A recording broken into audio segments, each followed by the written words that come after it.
Well, hi everyone, and thank you for joining us tonight from across the country in the United States. I see all of your beautiful names and locations, and good morning to those of you who are joining us from Asia. I see a lot of representation from South Korea, a couple other places. Thank you for waking up early to be with us today. My name is Linda Lowe, and I am one of your co-hosts this morning.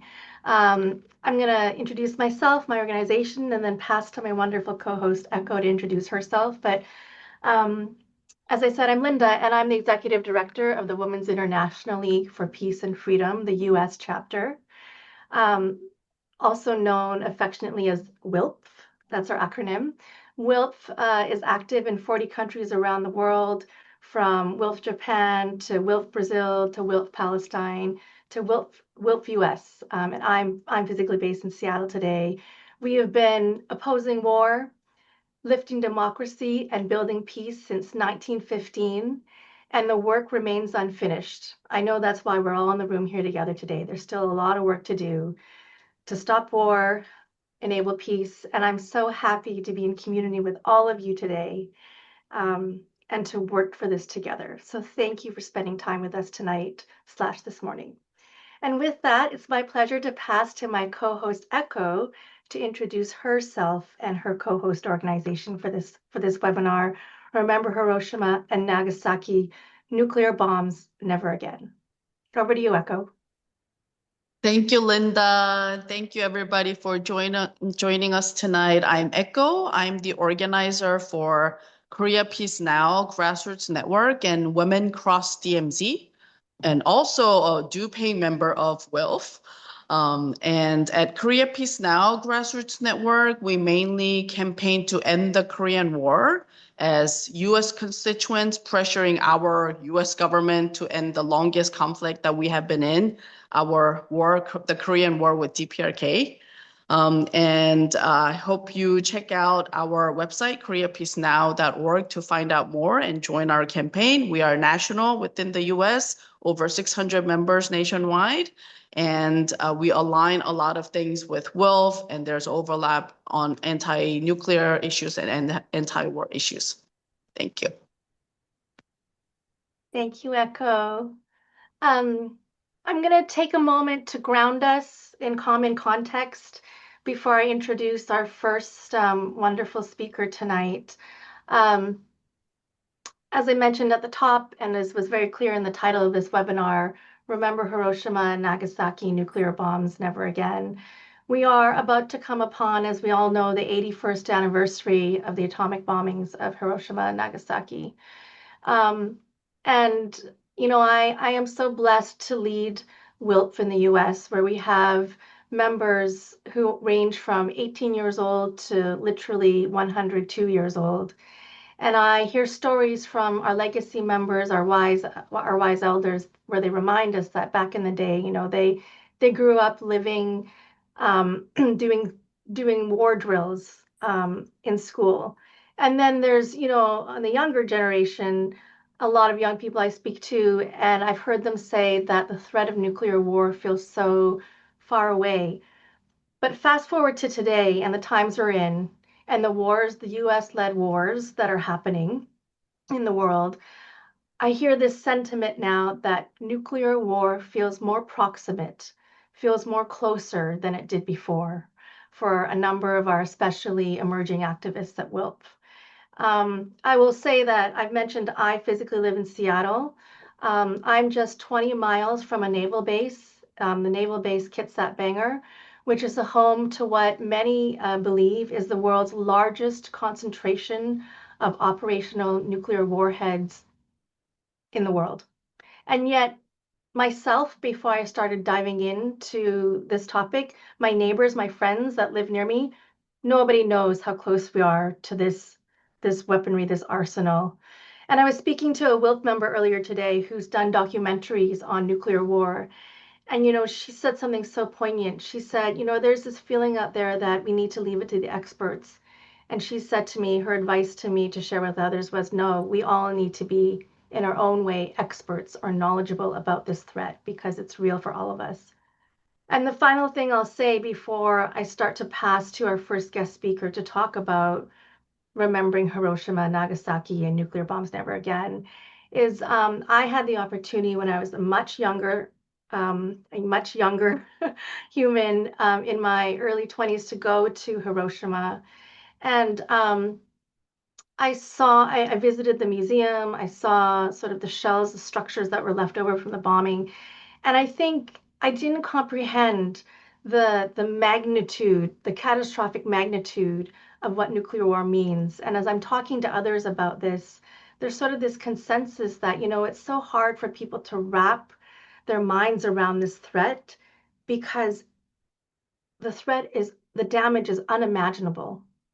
And so that's why it's so important that we gather in moments like these, that we hear testimony, that we hear witness, that we listen to the oral history to bring it back home and what it could mean for us in real life, especially as nuclear feels more proximate today than it has in recent times. So with that said, to tell us more about her lived experience, her oral history, her advocacy, I am so honored to introduce our first guest speaker today, Marie Inoue. I'll say it again, Marie Inoue. Born and raised in Tokyo, Japan, a lawyer based in New York and co-founder of the Manhattan Project for a Nuclear-Free World, a grassroots group in New York City. Marie is also the co-chair of the World Nuclear Victims Forum, which convened in Hiroshima last year.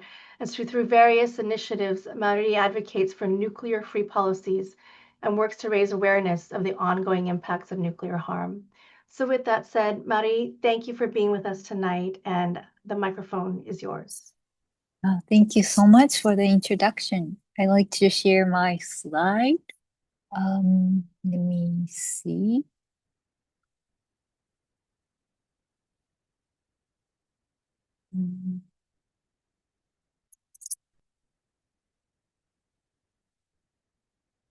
Okay, wonderful. Thank you very much to Women's International League for Peace and Freedom US and Korea Peace Now for organizing this webinar and inviting me to this webinar.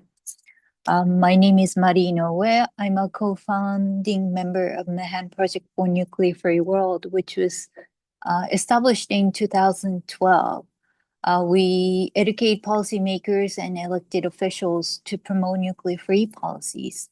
And we also collaborate with peace and anti-nuclear groups in US, Japan, and beyond.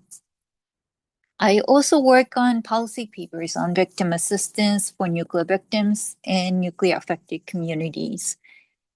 And Linda mentioned earlier, I also co-organized the World Nuclear Victims Forum in Hiroshima last year. And on the last day, we adopted a declaration on the rights of world nuclear victims, and which I will talk later in the presentation. So I'd like to share about my activism here in New York City. Since 2015, we've been co-organizing peace gathering in front of the Japanese consulate with US groups. This year, because of the schedule conflict, we organized in front of the New York Public Library just 2 days ago. These are from the Sunday. Those photos were taken just 2 days ago. And we also prepared and shared the open letter to the people of Japan and Korea from US groups, which was endorsed by more than 60 US groups representing more than 340,000 supporters and members. And I will share the links to the open letter in the chat later after the presentation. And we've been doing this in front of the Japanese consulate since 2015. This photo is from 2019. And these are the graphics designed by a wonderful member, Tony. He's been preparing these graphics every year. And I'd like to talk about some of the nuclear risks in Northeast Asia, such as separated plutonium. These are the posters prepared by Nagasaki University. They update the data every year. And right now, there are about 10,000 nuclear bombs in the world. And if you look at the poster on the right, it shows that World Fissile Material Inventory has enough fissile material to make more than 111,000 additional nuclear bombs. And these green bars show non-military stockpile separated plutonium. And US, France, UK, Russia, and Japan are the top 5 countries with the largest non-military stockpiles of separated plutonium. Japan has about 45 metric tons of separated plutonium, enough to make more than 5,000 Nagasaki-type bombs. And why is this? Because Japan has nuclear power plants, as well as a plutonium policy that makes them to accumulate plutonium from reprocessing spent nuclear fuel instead of disposing of it as waste. And Japan is the only non-nuclear armed states that separate plutonium for commercial purposes. And why is this? This is because the United States gave a comprehensive advance consent to Japan to reprocess and extract plutonium under the U.S.-Japan Nuclear Energy Corporation Agreement of 1988, which was extended in 2018 with no specific maturity date. And Republic of Korea also has a nuclear energy agreement with the U.S., which was renewed in 2015, but it does not give the similar comprehensive advance consent to separate plutonium. However, last year, presidents of ROK and US issued a joint statement, which included US support for South Korea's pursuit of uranium enrichment and spent nuclear fuel reprocessing for commercial purposes, as well as a project to build so-called nuclear-powered attack submarines. And this is quite concerning because uranium enrichment technology can be used to enrich uranium for nuclear weapons, and reprocessing spent nuclear fuel will lead to accumulating plutonium stockpiles.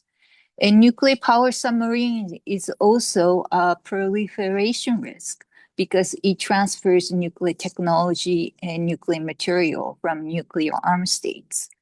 Japan does not have a nuclear-powered submarines, but the government is actively debating a potential strategic shift to acquire nuclear power attack submarines in response to regional threats. So I'm going to skip the AUKUS agreement, but I like to highlight that unfortunately, international disarmament treaties such as NPT, TPNW, nuclear free zone treaties or nuclear free zone treaty do not prohibit acquiring nuclear power submarines, even though acquiring them is a transfer and use of nuclear material for military purposes. And also there is issues of dumping of radioactive wastewater into the Pacific Ocean from the damaged nuclear power plant in Fukushima, even though people around the world oppose to the dumping. And this is also a threat to the region. So my recommendation is we need to prohibit nuclear submarines, uranium enrichment, plutonium stockpiles, dumping of radioactive waste into the ocean, nuclear detonations, and nuclear energy. And instead, we need to protect the rights of nuclear victims. So last year, we co-organized the World Nuclear Victims Forum in Hiroshima. And we invited amazing speakers from Democratic Republic of Congo, South Africa, Marshall Islands, India, Australia, Germany, South Korea, and also from Diné or Navajo. We also had a pre-recorded video message from Fukushima and Nagasaki, as well as from Iraq and Belarus. And it was well attended. More than 700 people attended the forum. And we talked about not only the impacts of atomic bombings, but also the uranium mining, nuclear detonations, nuclear disasters, nuclear labor, radioactive waste, and depleted uranium weapons. And on the last day, we adopted a Declaration on the Rights of All Nuclear Victims, which is now available in English, in German, and French, also in Japanese as well. And the purpose of the declaration is to establish the rights and reparations for nuclear victims and demand accountability from nuclear actors or perpetrators. It also provides guidelines for the movement for the elimination of nuclear harm. In the declaration, we define nuclear victims. We also made a list of basic rights, nuclear justice, rights to ensure health, rights of indigenous peoples, rights of nuclear workers and residents. Also, we call for right to medical care, regardless of whether the victims currently have health issues or not.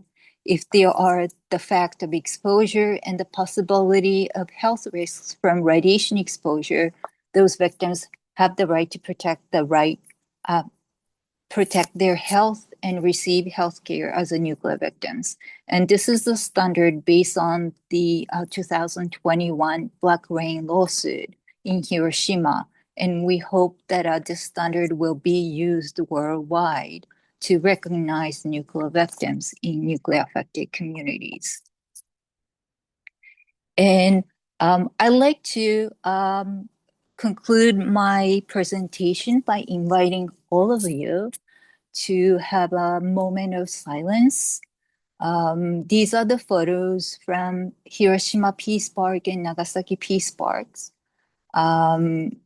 There are monuments, memorials for South Korean victims of atomic bombings as well. And the man on the right with dark suits, his name is Mr. Lee Gyu-yeol. He's a president of Korean Atomic Bomb Victims Association, who was in Hiroshima last year. So let's have a moment of silence for about 30 seconds.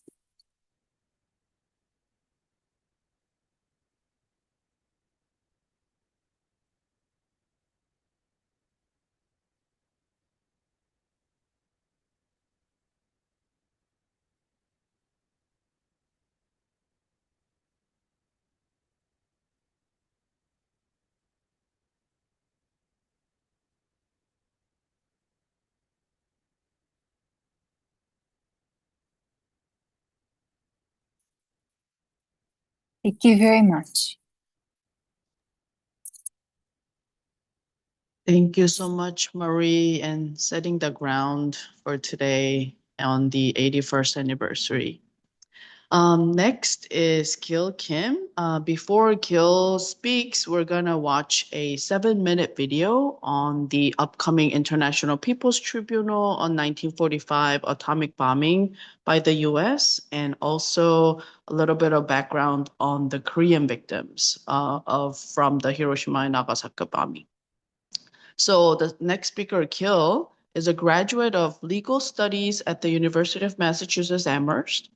Gil became a member of SPARC, which stands for Solidarity for Peace and Reunification of Korea, in 2023.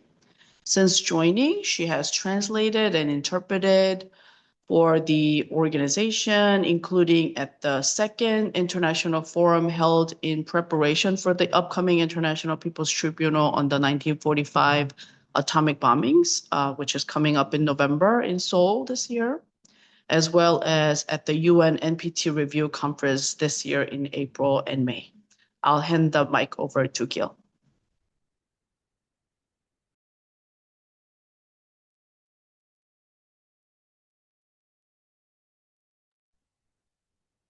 Thank you, Echo, for the introduction. And I believe we will be watching a short video before I get into my presentation.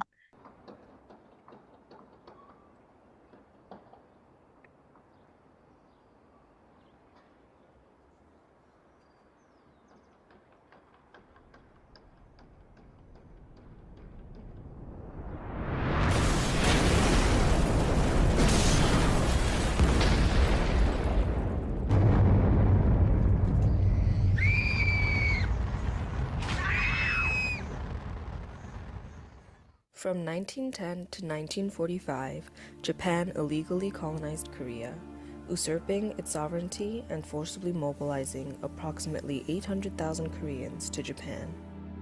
In 1945, the United States dropped A-bombs in Hiroshima and Nagasaki. As a result, approximately 70,000 to 100,000 Koreans were exposed to radiation and about 50,000 of them died. Many of the victims were conscripted laborers who had been forcibly mobilized by the Japanese Empire. Without receiving proper medical treatment, Korean A-bomb survivors were forced to return to their homeland early under the US-led General Headquarters GHQ's repatriation policy of Koreans from Japan. However, they faced neglect from the South Korean government, social coldness, and poverty. Korean A-bomb victims are those who have borne the cross of the nuclear age, enduring the triple suffering of Japan's forced mobilization, the US atomic bombings, and neglect by the South Korean government. Following the conclusion of the Treaty on Basic Relations between Japan and the Republic of Korea in 1965, survivors established the Korea Atomic Bomb Victim Association in 1967 and began to speak out. On November 4, 1967, approximately 20 Korean victims protested in front of the Japanese embassy, holding a banner that read, "Demand reparation for my body."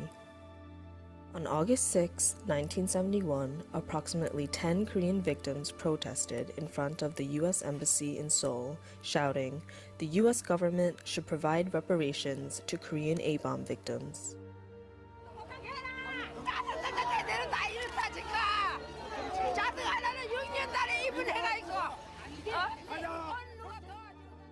On June 11, 1990, Lee Meng-hee, an A-bomb victim, attempted suicide by ingesting poison in front of the Japanese embassy.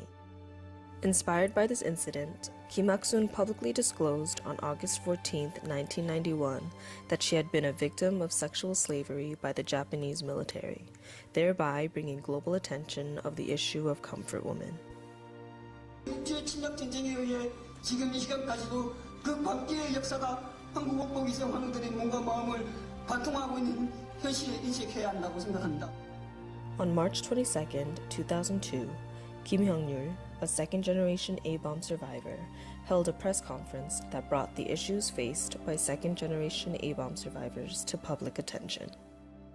On April 27, 2015, Solidarity for Peace and Reunification of Korea, SPARC, and People's Solidarity for Participatory Democracy, PSPD, visited the U.S. Department of State and demanded accountability for the atomic bombings of Hiroshima and Nagasaki. However, the U.S. refused to acknowledge the demand. On May 1, 2015, victims Shim Jin-tae and Kim Bong-dae, the father of Kim Hyung-yul, raised the issue of Korean A-bomb victims at the United Nations for the first time and called for the accountability from the U.S. for the original sin of conducting the bombings. On the day President Obama visited Japan in May 2016, Korean A-bomb victims and their second-generation descendants also visited Hiroshima to demand acknowledgement of Korean A-bomb victims, as well as apologies and reparations from the U.S. During his visit to Japan on May 26, 2016, for the first time in history, President Obama acknowledged the existence of Korean victims by the U.S. atomic bombings, citing thousands of Koreans among the victims. On May 29, 2016, the National Assembly enacted a special law to support A-bomb victims, 71 years after the A-bombings. However, the law did not address support for second generation and other descendants. On June 28, 2019, Upon the U.S. President Trump's visit to South Korea, about 250 victims held a press conference and marched around the U.S. Embassy. They called for accountability from the U.S. for orchestrating the bombings and demanded an apology and reparations. On September 6, 2019, the Korean A-bomb victims decided to pursue a People's Tribunal and entrusted SPARC with managing the related procedures.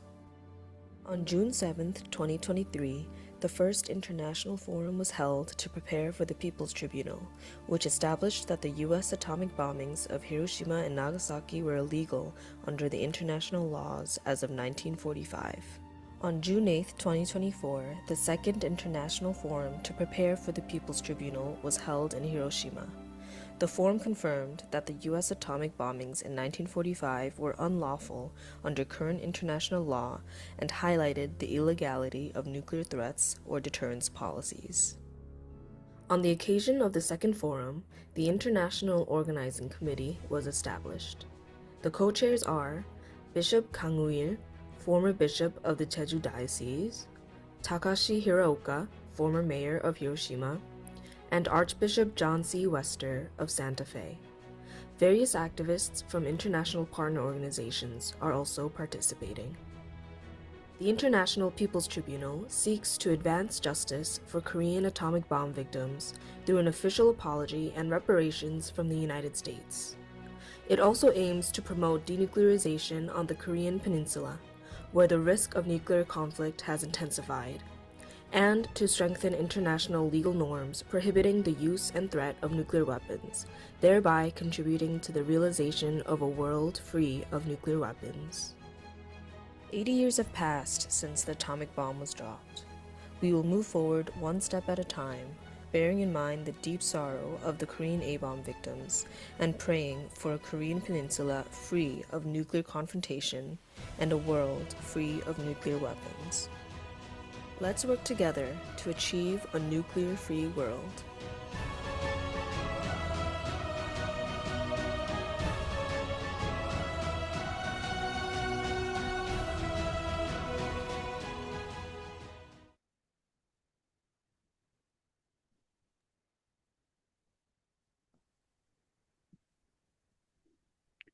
I'm going to spotlight you, Gil. All right, There we thank you, go. Shelby, for playing the video and everyone for watching. I hope you're not too tired of my voice. I did do the voiceover for that video, but bear with me for the next few minutes while I give the presentation. Let me share my screen. So, hi everyone. Thank you, WILPF, and thank you to Korea Peace Now for hosting this event and for inviting me. I am Gil Kim. I'm based in Boston, and I'm a member of both SPARC and the Korean American Peace Fund. And like Echo mentioned, I've also been involved in interpreting and translating work for the International People's Tribunal. Just a little bit of background. I know some of it was mentioned in the video, but SPARC, Solidarity for Peace and Reunification of Korea, or 평화와 통일을 여는 사람들, has been working in Korea for decades towards self-determination, peace, the reunification of North and South Korea, as well as the denuclearization of the Korean Peninsula and the world. The Korean American Peace Fund also works towards peace and ending the Korean War, as well as towards global peace. You might be wondering, if you're unfamiliar with Korea's role or the nuclear tensions present on the Korean Peninsula, why are these Korean organizations so focused on denuclearization? This is a brief timeline of some of the history of the nuclear tensions on the Korean Peninsula. For example, in the 1950s, during the Korean War, the US had actually contemplated using nuclear weapons on the peninsula. It later escalated in the 1950s when they secretly deployed tactical nuclear weapons in Korea. And then decades later, in the 70s, the US extended their nuclear umbrella to Korea. Now, this nuclear umbrella has only strengthened since the 2000s, and up till today, the US has been providing extended deterrence to Korea since North Korea's first nuclear test. And this nuclear alliance has only been strengthened and added to in the past few years. And as we may all know about the global conflicts that are occurring in the world today, it has never been more critical to be working towards denuclearization, whether it's considering the war between Russia and Ukraine, whether it's considering the US aggression against Iran and the Korean Peninsula being so close to nuclear war. Because actually in Korea, it's one of the only regions in the world where both sides use a preemptive strike doctrine, which means that the US can say, we think that you might attack Korea, so we'll use our weapons first. And if we just consider this for more than a minute, we, I think, can all realize how dangerous a doctrine like the preemptive strike doctrine is. And we saw in the video, but despite all of these decades of the escalation of nuclear weapons on the Korean Peninsula, Korean victims of the atomic bombs have never not used their voice. For decades, the victims of the Hiroshima and Nagasaki atomic bombings have been using their voice to fight for justice. Through the atomic bombings, or because of the atomic bombings, there have been about 70,000 Korean victims. 40,000 of those victims have died, and now there are only 1,600 remaining survivors, and most of them are in their 90s as of January of this year.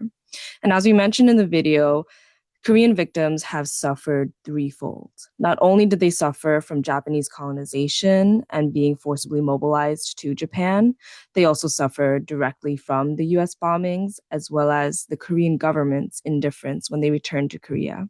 And this suffering extends not just to direct victims, but also their descendants. As we saw in the video, even second generation, third generation victims also suffer. Despite all of this suffering, they have advocated again and again. If you look at the picture on the bottom right, that is Mr. Shim Jin-tae, a victim of the Hiroshima atomic bombing. He is speaking this past year in the spring at the UN General Assembly, talking about his experience and advocating for a nuclear-free world. And one of the major initiatives that the victims have been fighting for is the International People's Tribunal. But first, let's hear about why it is so important for the survivors of the atomic bomb to work towards denuclearization. Mr. Shim Jin-tae said, "Before I die, I feel it is my duty to make people aware of the dangers of nuclear weapons on Earth. The first step towards this goal is to secure an apology from the United States." We have another victim, Mr. Lee Ki-yeol, also one of the plaintiffs in the People's Tribunal. He said, "If the US admits and apologizes for the responsibilities of the atomic bombings in 1945, no country will ever consider using nuclear weapons." So many of us have been working towards denuclearization in the future, but the People's Tribunal is saying, before we move on, we need to look to the past and hold the US accountable for what they did. Now, for those of you who are unfamiliar with what a People's Tribunal is, I think the important word here is people. So this is an initiative that stems from the people on the ground, initiated by SPARC and Korean atomic bomb victims. They have started this People's Tribunal initiative because the current legal institutions that are in place are not providing justice, right? They're not working for the victims and not providing compensation. And so the people have decided that we have to do this ourselves. And so we've been involved in various initiatives, such as collecting oral histories, conducting publicity campaigns, public awareness campaigns, educating youth, and holding public events as well. And this is all culminated in the International People's Tribunal, which will be held this November in Korea, in Seoul. So we have the plaintiffs, who are the Korean atomic bomb victims, who are suing the US government. The mission, there are three main missions: to demonstrate the illegality of nuclear weapons under international law in 1945. So we are arguing at that time, in 1945, it was illegal to drop the atomic bombs. We also want to ensure that the plaintiffs receive an official apology and compensation from the US, and to secure guarantees of non-repetition to make sure that this does not happen again. We have a panel of 5 distinguished judges representing the US, Somalia, and Korea. In the interest of time, I won't be going through their bios, but these are legal experts of international law who will be judging the case. And speaking more on international solidarity, we have various partners worldwide. Though these initiatives were started by Korean atomic bomb victims and have been organized by Korean organizations, we would not be able to do this work without the support from international partners and other organizations. And you might be wondering too, if it's just a people's tribunal, if it's not within an official legal framework, what is the impact? What is it actually going to do if the results are not legally binding? Well, number one is this is really empowering for the victims and everyone who's involved. We're trying to exercise the power of law for us and to defend the rights of the victims and for us who are all wanting to live in a peaceful world, and to realize justice. It centers victims and survivors, putting them in positions of power where they're able to share their voice and their stories. And it also demonstrates international solidarity. This isn't just one country, one group of people who are fighting for peace and who are fighting for denuclearization. It's multiple countries worldwide, thousands and thousands of people. And it strengthens global norms against nuclear weapons. There's a long history of people who have been speaking out against nuclear weapons, and this will just be another addition to that. In the interest of time, I'll move on, but I love this quote by the former mayor of Hiroshima, Takashi Hiraoka. He says, "If we do not hold the US accountable for these actions, the abolition of nuclear weapons will never advance. In essence, if the bombings are seen as justified, we cannot condemn any future use of nuclear weapons by other countries. I hope this International People's Tribunal will create a new vision of a nuclear-free world." So again, we can't move on to a future of no nuclear weapons if we don't hold accountable the country who dropped the only atomic bombs in our history.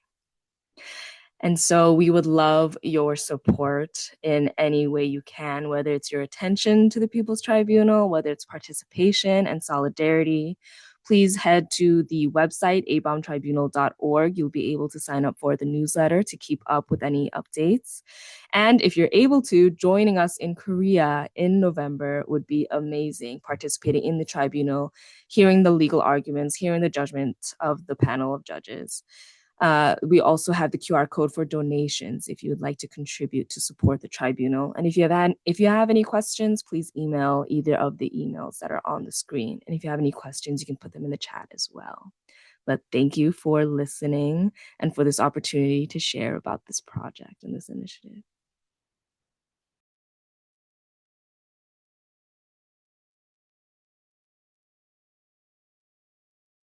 Thank you, Gil. I'm really looking forward well, first, I love all the love and the thumbs up that you're getting right now in the chat. This is awesome. So I'm going to introduce our next speaker. I'm really excited to introduce our WILF intern. Her name is Natalia. Natalia is a student at Brown University studying international public affairs and ethnic studies. Her work spans policy research, immigration advocacy, and grassroots organizing, and she brings a passion for peace, justice, and community engagement to her research on the humanitarian impacts of nuclear weapons. Natalia has been doing a lot of research for us over the summer, and it's also included a memories project, talking with some of our WILFers and organizers that are advocating for a peaceful world and better understanding the gender impacts of nuclear weapons. So Natalia is going to share some of the research that she's done, and I'm really excited. So I'm going to remove my spotlight and give it over to Natalia. There you are. I found you. Okay, there we go. Thank you so much, Shelby. So kind, and I'm so honored to be here. And please let me know if you can see my screen. Okay. How's it There looking? we go. Yes. Okay, Yes, we can see it. perfect. Thank you. Okay, so as Shelby introduced, I am going to be talking about my work this summer where I researched how gender plays a role in nuclear organizing and policy or decision making through research. Okay, so to commence and have a quick overview, I'll be talking about who I am and what kind of inspired this research and then I will continue delving into my research, explaining the methods I used and current findings. It will eventually be developed in a report, but right now there are some trends that I'd like to emphasize, and I will conclude with some of my key takeaways and a call to action. Okay, so to frame this work, I'd like to introduce myself. First, I am, as Shelby mentioned, currently a rising senior at Brown University where I'm studying international and public affairs alongside ethnic studies. And I am also the proud daughter of immigrant parents from Mexico and Guatemala, despite being born and raised in Los Angeles. And lastly, I'm also the survivor of domestic and sexual violence. These factors are also important to me because they inform my worldview and they lead me to my next question. What is security when countries are ranked high in peacefulness despite persistence of violence, including intimate partner and sexual? Domestic abuse, sexual violence during conflicts, and gender-based harms are often omitted from international security concerns. Women and gender diverse groups are routinely left out of formal peace negotiations and policymaking. And I will explain why this matters. First, nuclear weapons are a manifestation of security talked about in masculinized rooms. Women comprise 1/3 of diplomats accredited to arms control, non-proliferation, and disarmament forums, and in smaller specialized places that drops to around 20%. For example, at the 2019 NPT PrepCon, roughly 76% head delegations were men versus 4% women. And secondly, their nuclear weapons represent masculinized language. There's a prominent researcher, Carol Cohn, who spent time embedded with US nuclear defense experts and realized that their language concerning nuclear weapons was filled with sexualized and euphemistic terminologies. For example, she describes this one lecture she heard where he described it as to disarm is to get rid of all your stuff. In other words, nuclear disarmament In other words, they see nuclear disarmament as resistible and foolish. She writes, if disarmament is emasculation, how could any real man even consider it? And this leads me to my next point. Someone very vulnerably shared an experience they encountered that describes that this is not just an isolated issue and it's not just in the past. She has given me permission to share. I've been at workshops before where everybody is introduced and their research topic and expertise is introduced very substantively. And then they get to me and they say, oh, this is Dr. Lowell, the gender person, and they move on very quickly. As someone who specializes and has a PhD analyzing the crux and the nexus of gender and nuclear policy, she is often dismissed. So what? Why does that matter? And why should people care? Well, it is true that nuclear weapons affect everyone. An example of this occurs through the environmental contamination, reproductive harm, and displacement that occurs that can impact people from testing to its actual use, but not equally.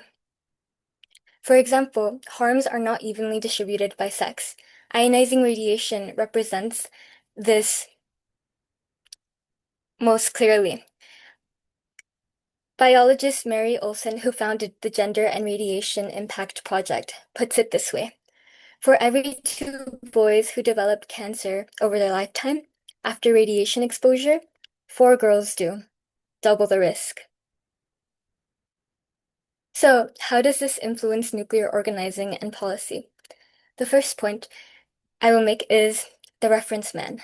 The reference man describes a man between the ages of 20 to 30 weighing around 70 kilos, which is around 154 pounds, is roughly 5 feet 7 inches in height, and primarily from Western Europe or North America. The reference man measure is used in U.S. radiation protection standards or official guidance documents for radiation protection. This includes guidance reports written by the Environmental Protection Agency, Nuclear Regulatory Commission, and the Department of Energy. However, using that standard instead of a young girl underestimates cancer risk by tenfold. We have known about this since a National Academy of Sciences report in 2016. It has taken nearly 2 decades for it to reach international policy conversations at all. So, how has the international community tried to catch up? Primarily through these 4 frameworks. Human security. A 1990s UN framework redefined security around whether a person is safe. This included economically, physically, environmentally, not just whether a state's borders are secure. The UN Peace and Security was born from a UN Security Council resolution in 2000 that said, for the first time, peace processes are incomplete without women in the room. And regarding nuclear weapons, the NPT, the older foundational treaty, manages who has nuclear weapons and how by dividing states into nuclear and non-nuclear, primarily aimed at stopping the spread. Next, we have the Treaty on the Prohibition of Nuclear Weapons. This is the newest treaty and the first nuclear weapons treaty of any kind to name the disproportionate impact on women and girls directly in its text, and to require gender-sensitive support for survivors. It makes nuclear weapons illegal. So now leading into my research.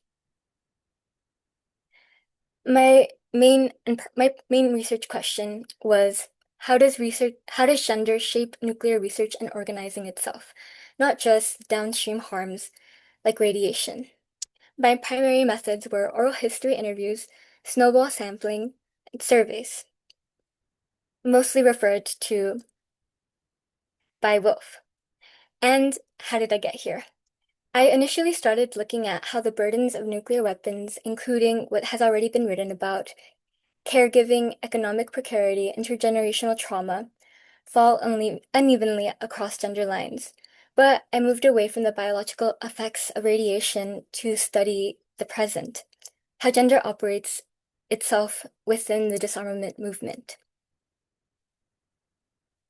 And as I mentioned before, this is still a work in progress, and here are some trends that I've noticed thus far. First, I asked every participant to describe nuclear weapons in 1 word, and they all described this. Some words are omnicidal, catastrophic, injustice, risk, illegal, extinction, monsters. In this word cloud, they are not using euphemisms. They are clear about nuclear weapons' largely negative impact. Okay. And who did I talk to? Who's in the data? Well, I completed 19 interviews, pending 2, and I will largely reference the survey, which includes 14 of those 19 interviewees. And as you can see, it is a multi-generational report or sample.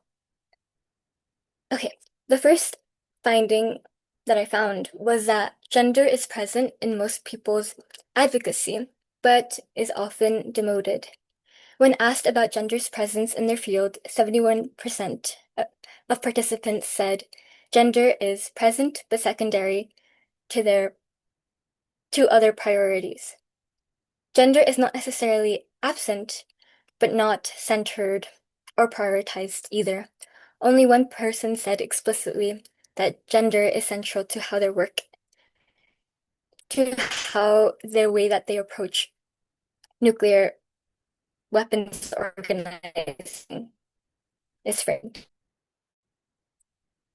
Secondly, the finding that I found was believing nuclear weapons are a feminist issue does not necessarily mean people will organize around gender.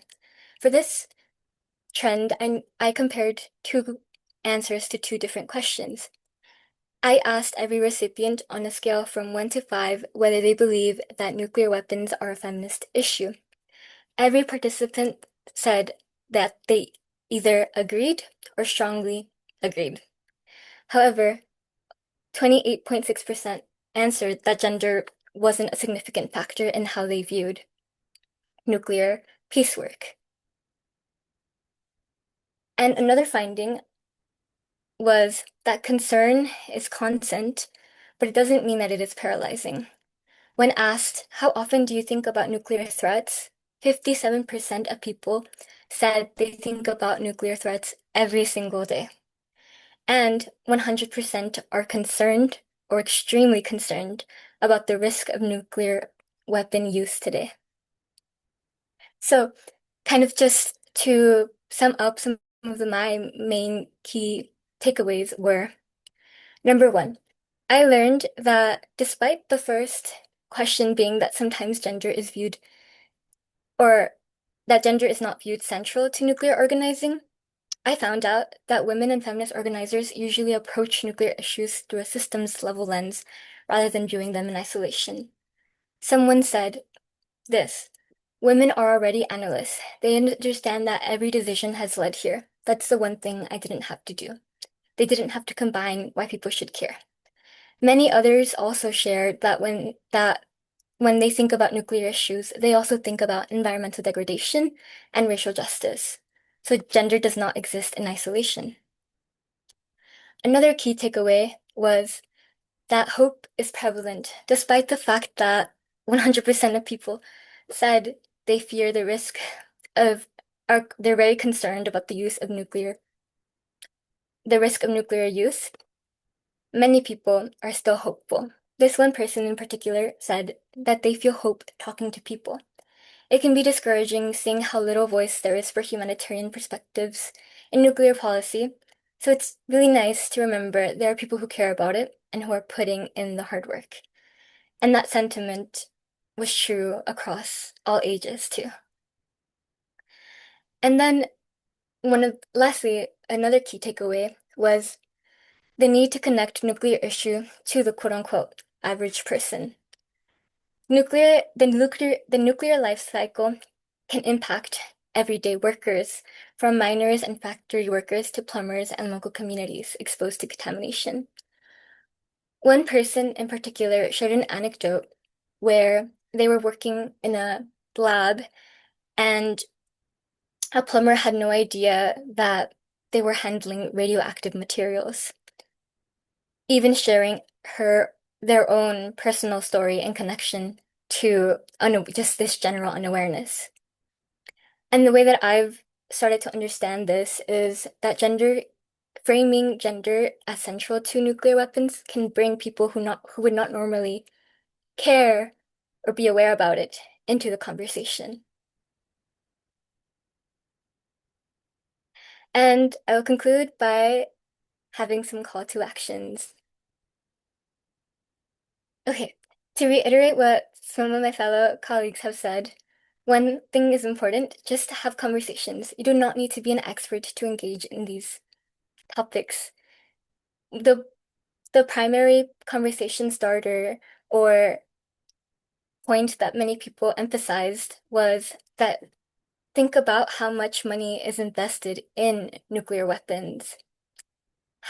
where else could this money be spent, and how could you be affected? Secondly, become involved in local efforts. The prospect of nuclear threat can feel scary, so ground yourself in people. You'll find hope here. And lastly, keep centering marginalized voices. Though all can be affected, it is not equal. Remember, nuclear war can discriminate, not just but upstream and organizing. And I just want to say thank you. I appreciate you all for giving me this space and being here in this room. That's already a step. But I also want to extend my thanks to the people I had the pleasure of talking to through oral histories and my directors as well. Thank you.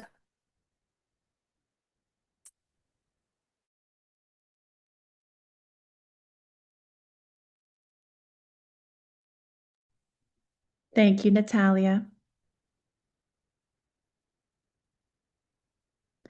I'm getting up our next set of speakers. I'm going to spotlight Linda to introduce them.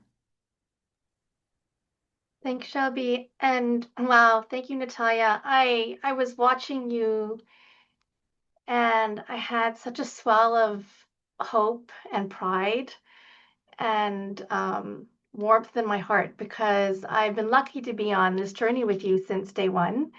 And I've watched as you've pivoted and figured out what is the niche, what is a special insight that you can bring to this research project. And, you know, your closing statement, nuclear war can discriminate not just when a bomb goes off with downstream effects, but even upstream in grassroots organizing is so powerful. And the gender lens that you brought. Thank you so much, Natalia. I'm going to get a little cheesy. You know, they say that young people are the future and bring us hope, and you really bring me hope. So just thank you. Before we move on to the final segment of today's webinar, Nuclear Bombs Never Again, I really want to lean into a couple of things that have happened in our time together already. You know, you really leaned into Natalia. You said, you know, fear sits alongside hope. So ground yourself in people because you'll find hope here. And that's what I hope what we're doing in this community together in this Zoom room and when we're outside in the Zoom room advocating, finding hope with our people as we advocate, as we activate. You know, something else you said that really struck me is that the nuclear life cycle impacts everyday workers, everyday people. And I'm gonna bring that back to a learning that I had when I was working for the International Red Cross overseas as a way to segue to our next section. Some of you will remember, probably all of us will remember the triple disaster in Japan back in 2011, the earthquake, the tsunami, the nuclear emergency crisis. A couple years after that happened, I was deployed to Fukushima with the International Red Cross to work with the Japanese Red Cross to raise awareness of the fact that support was still needed to support the displaced people, the communities, because when disasters happen, they sometimes take generations to come back from. And in this case, that was so true. You know, I remember standing in the middle of villages. I remember in particular this one moment I was walking with our team. I had like this Geiger counter on me that, you know, monitored the radiation levels. And I remember standing in the middle of a village and looking around me, and there was like cars overturned and, you know, small buildings destroyed. And on all the streets and all the roads were thousands of big black plastic bags. And I said, what are those? And they said, that's the soil that people that we had to dig up that had radiation in them because they were contaminated. So we put them in those bags, these like radiation proof bags. I said, why are they still there? You know, it's been 3 years since this happened. They said, we can't find a community that will let us store these in their community. Yeah, I can understand that. And, you know, 3 years later, nobody had moved back. And I looked around me and I realized, wow, you know, this was the time, if you remember some of these headlines and news stories, farmers, they couldn't sell their products. They had to stop farming. The food was considered contaminated. Fisher people, they couldn't fish anymore. Some of the fish were considered contaminated, so people lost their livelihoods and their homes, even though some of those homes were still standing in these villages. I remember looking around me with all these black bags filled with, soil that was contaminated and thinking, wow, nobody in my lifetime will ever live in this village again. I don't know when people can come back. So, why am I saying this? I'm saying this because nuclear impacts, which we know are so real but feel so far away sometimes. We've heard from Marie, we've heard from Gil about Hiroshima and Nagasaki that killed more than 200,000 people, including the Korean victims, including Japanese people in Hiroshima and Nagasaki. Thank you, Marie and Gil, for the work you continue to do. You've heard from me about some of the things I've witnessed when I've gone to these sites. And now it's my pleasure to start to introduce our final segment. We have two WILPF women, Ellen Thomas, a longtime WILPFer, and Emma Waters, who is Ellen's granddaughter. And they embarked on a journey together last year to Hiroshima on the 80th anniversary of the bombings. And just to tell you a little bit about these wonderful humans, Ellen, I'm sure a lot of you in this room know her. Ellen has been a lifelong anti-nuclear peace activist, and she co-chairs WILPF US's Disarm and Wars Issue Committees. For more than 4 decades, she's been organizing for nuclear abolition. And she actually lived for 20 years outside of the White House to oppose war. Thank you, Ellen, for paving the way for all of us. And Emma, based in Central Florida, studying film at university, Emma weaves her passion for peace into both their art and their everyday life. And as Ellen's granddaughter, embodies the power of passing the torch across generations, cross-generational power building. That's what we're about at WILPF, and that's what we're seeing right here. And so I'm just going to ask you both 2 simple questions in this sort of intimate fireside chat, this real human perspective. How did going to Hiroshima and Nagasaki impact you both? What was it like to be there together, to learn together? What did you see? What did you feel? What did you learn? Well, for me, it was really a dream come true. It was a bucket list item because I had been wanting to introduce Emma and her mother, Katie, to the work that I'm doing. And when I was able to take them last year to Hiroshima and Nagasaki and Kobe, which is a nuclear-free port, I think it was pretty mind-boggling to both of them. They have both said that this was a wonderful experience for them. And Emma will tell you. It definitely was very shocking for a number of different reasons. Like, as somebody who, well, I've never been outside of my own country. I had never really gotten in depth into the history of Hiroshima and Nagasaki. When it came to educating us about World War II, it was more of a passing fact. It's one thing to be learning about how the bombings were a quote unquote necessary part in ending the war, in ending the violence. It's another thing to see the impact head on and, to actually hear the truth that wasn't necessary at all. And to really confront the fact that the American education system, specifically really fails us. And when it comes to education, which is very key in this line of work, in educating people, in continuing the fight, it's really disheartening. Yeah. Yeah, I remember when I was 6 years old, and I grew up in California, and we were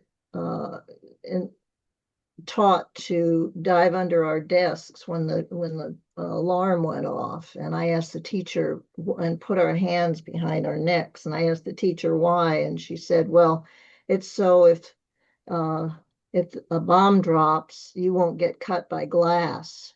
And I had seen pictures in Life magazine of Hiroshima and Nagasaki on my parents' coffee table, and it just didn't make sense, and it never made sense.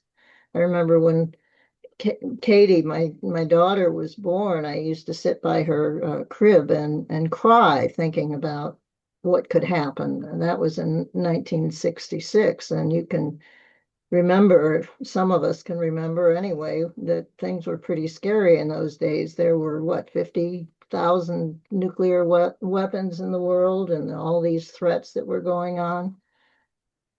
And so when my kids didn't need me anymore, I decided I encountered a vigil in front of the White House in 1984, and for nuclear disarmament, and I quit my job at the National Wildlife Federation and went and joined the vigil, and I stayed with it. It was 18 years I was out there, Linda, but that's a pretty long time too.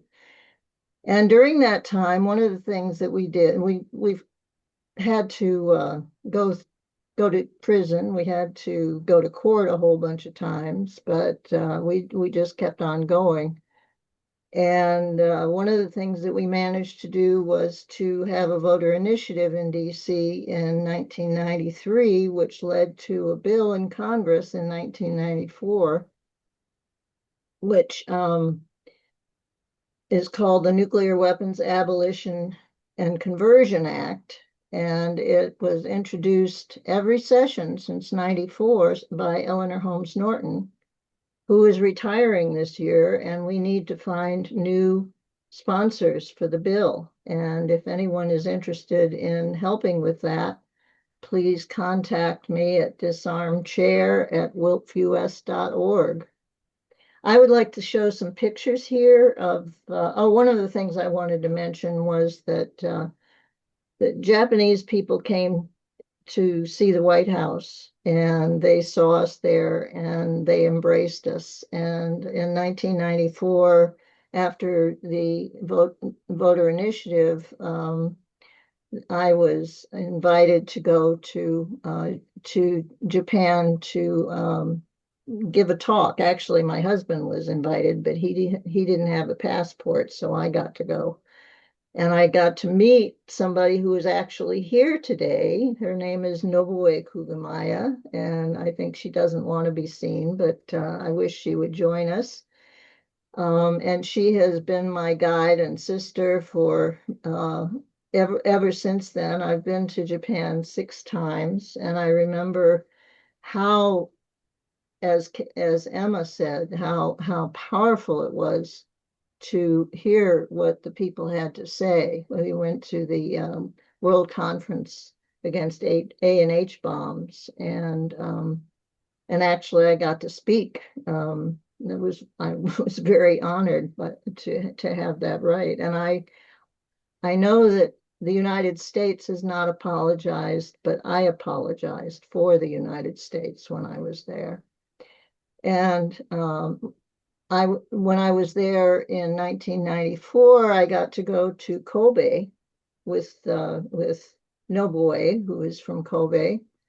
And Kobe is a nuclear-free port that doesn't allow ships to come into the harbor that have any nuclear weapons on board.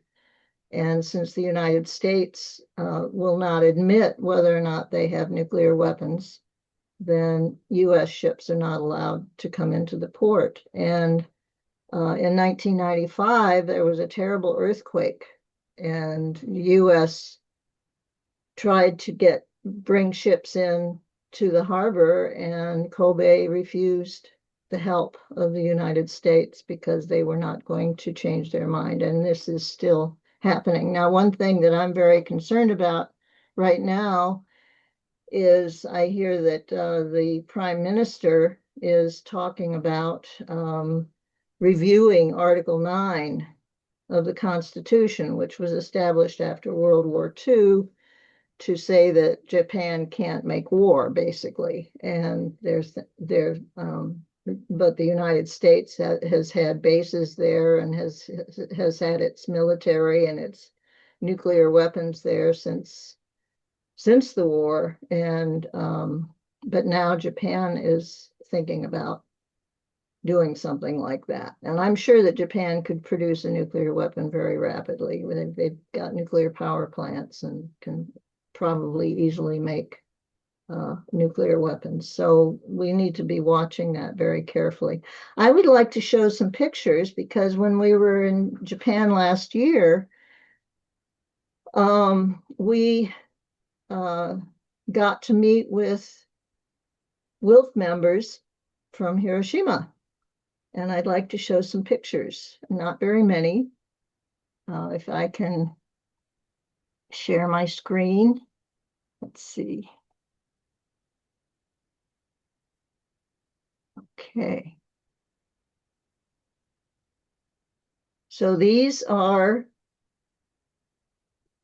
can you see that? Is that working for you? I just got it. My internet is unstable. Can you see that? Mm-hmm. Okay. Yes. Yes. Okay. These three women are members of WILPF in Hiroshima. I never can tell remember whether it's Hiroshima or Hiroshima, so I sort of say it both ways. But Yoko, who was on the right, lived in the United States for several years, and she was a wonderful helper while we were there. She took Emma and her mother on a grand excursion to a place where people lived with deer walking around in the streets. Maybe Emma can talk about that a little bit, about that experience. And then Island, it was great. Yeah. And then this was Hiroshima in that was on August 6th, on the 80th anniversary of the bombing. We went to the event there. We weren't able to get in because we hadn't been signed up to get in, but we stayed outside of where the event was, and there was a woman there whose parents were buried right where we were standing, and she told us her story. This is in Nagasaki. That's my daughter, Katie. I'm sorry it's a small picture, but that was sent to us by a friend. And this is Anne Wright, who is here. Here's Inoue.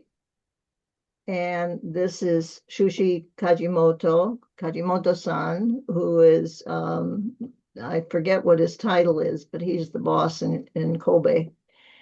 And Nobuo has been an interpreter for people for years, both in Japan and traveling around the world. And here is Anne Wright again. She was one of the speakers. No, I guess that was in Hiroshima, not in Nagasaki.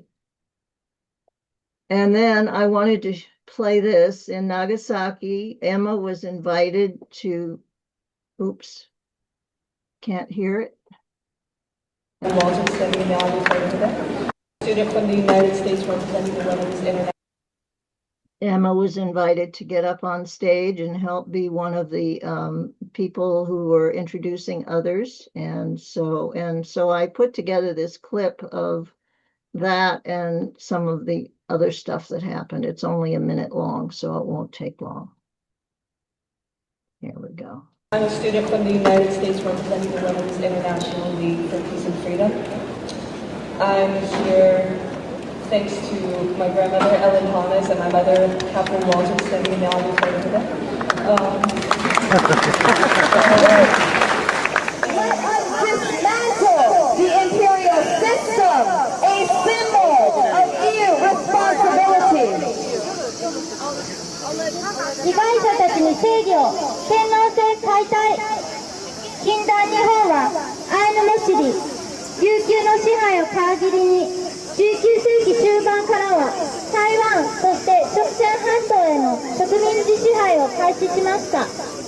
戦争と搾取により膨張した帝国は日中戦争を経て1945年に崩壊しました。しかしこの80年間被害者たちは真摯な謝罪と十分な補償を And these are the people who, oops, I'll go back. Well, I can't go back because that was a video. So, but that last shot was, again, Yoko and other members of WILPF in Nagasaki. So stop share. Okay, Emma, you're on now.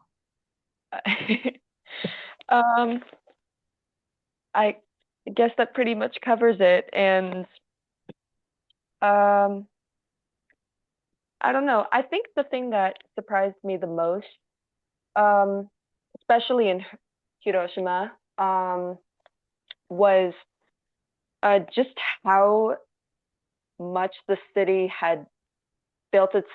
I do want to admit that I was a bit ignorant on my own part.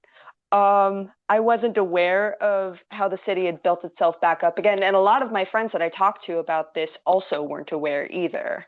I think that the way that the city's efforts, that the culture's efforts have been so minimized in education, the way it built itself back up from complete decimation, turning all of this violence and pain into something so beautiful just really, really hit me. And I think to have that reconstruction minimized and not even acknowledged in our classrooms is very, very it's dehumanizing. It's just short of devaluing those perspectives, of devaluing the perspectives of the hibakusha, of the people impacted throughout the generations. Like, I remember talking to my friends about my experiences and not even knowing that Hiroshima and Nagasaki were still standing after 80 years, which showed me just how removed we were. So yeah, that was my 2 cents on it. Another person that I'd like to mention while we're here is that is on this call is Hideko Tamura, who is a member of WILPF and a Hiroshima survivor. And if she would be willing to come on now and say something, it would thrill me, but I don't know if we have time. I know that we only have 10 minutes, so. We're actually already quite over. Oh, okay, sorry. Yeah, no, I want to say, Ellen and Emma, thank you for sharing your journey with us. Your cross-generational sort of lens on what happened, what's happening now, and sort of this like, Emma, I loved how you said, so many of us don't know what happened, and we haven't, not only that doesn't give credence to the resilience and the rebuilding that has been happening and continues to happen. So thank you so much for sharing your journey with us. And secretly, I actually met Ellen in person when she popped through Seattle on the way to Hiroshima. So that was beautiful. I'm going to start to close this out. Unfortunately, we don't have time for Q&A verbally, But if you have some questions that are burning, please put them in the chat, and maybe some of our speakers can answer them in the chat. I want to close us out by sort of revisiting what Emma said about the resilience and the rebuilding. One of the biggest things I observed when I went to Hiroshima, this was like in my mid-20s, a long time ago, were peace cranes everywhere, right? These paper peace cranes everywhere.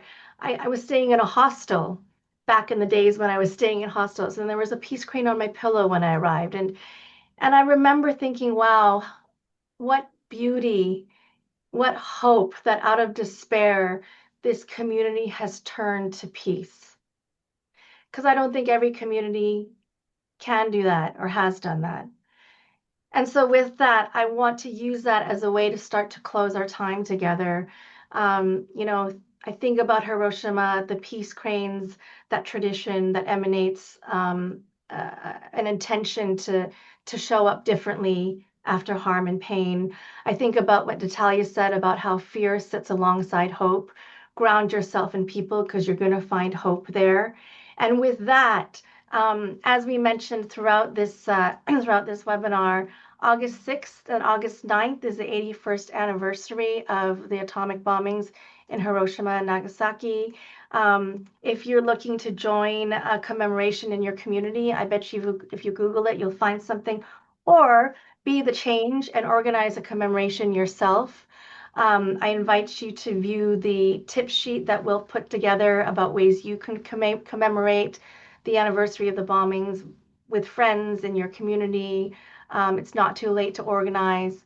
I want to say again, thank you so much to all of our speakers, Marie, Gil, my co-host Echo, Natalia, Emma, Ellen, this all-star lineup of women who are doing the work to change the world.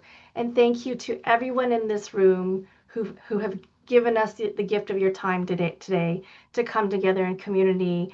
Visit the A-Bomb Tribunal website. Visit all the website that's been shared with you, Korea Peace Now, WILPFus.org. And finally, take care of yourselves and your communities so we can take care of each other. Thank you so much, everyone. Bye-bye.